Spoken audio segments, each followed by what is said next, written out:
राधे राधे सगळ्यांना. तुम्ही कधी घराची नजर काढली आहेत का?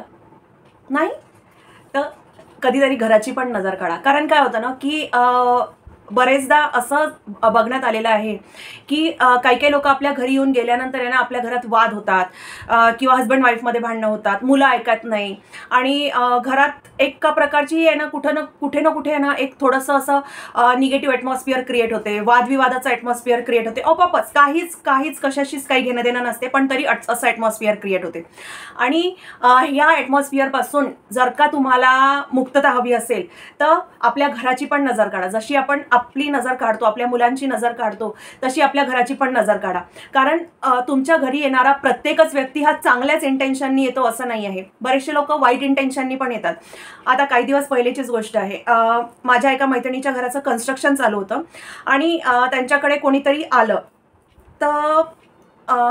आणि ती फॅमिली येऊन गेली आणि त्यानंतरपासून त्या हजबंड वाईफमध्ये अतोनात वाद व्हायला चालू झाले. अतोनात म्हणजे कंडिशन ही झाली की डिवॉर्सपर्यंत त्यांचा विषय गेला. इतकी भयानक कंडिशन झाली. सो या गोष्टी तुमच्या लाईफमध्ये नको व्हायला. कारण काय आहे ना की ठिणगी छोटीशी असते बट ती आहे ना आग लागायला वेळ नाही लागत. योग्य वेळेवरच विझवलेलं हे चांगलं असतं.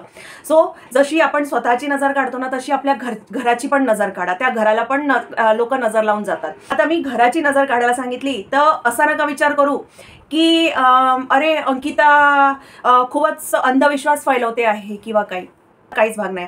कारण माझे आहे ना बरेचसे जे काही फ्रेंड्स आहेत ना बरेचसे असे आहेत की त्यांना असं वाटतं लाईनमध्ये आली आहे तर अंकिता असं काही पण सांगते, सजेशन्स देते.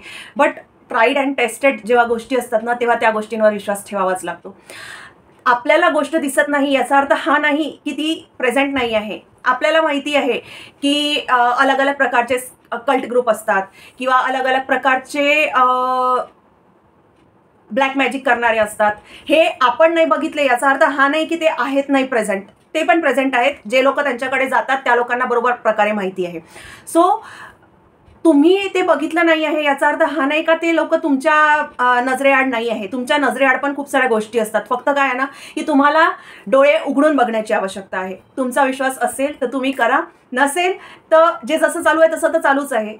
कारण काय आहे ना की जोपर्यंत माणसाला ठोकर नाही लागत तोपर्यंत त्याला असं वाटतं की दगड तर नुसतं एकाच जागेवर असतो, त्याने काय आपल्याला त्रास होणार आहे. ठोकर लागल्यानंतरच कळतं की त्या दगडाने पण आपल्याला काय त्रास होऊ शकतो. होपफुली तुम्ही तुमच्या लाईफमध्ये दगड म्हणून समजण्यापेक्षा त्याने पण त्रास होऊ शकतो असाही एक थोडासा अलग दृष्टिकोनाने विचार कराल. अदरवाईज मी फक्त तुम्हाला गायडन्स करू शकते. त्या मार्गावर चालाच असं मी कोणालाही फोर्स करत नाही आणि करण्याचा माझा हक्कही नाही आहे. अजून अशा माहितीसाठी तुम्ही आम्हाला फॉलो करू शकता. सर्व लिंक्स डिस्क्रिप्शन बॉक्समध्ये दिलेले आहेत. राधे राधे.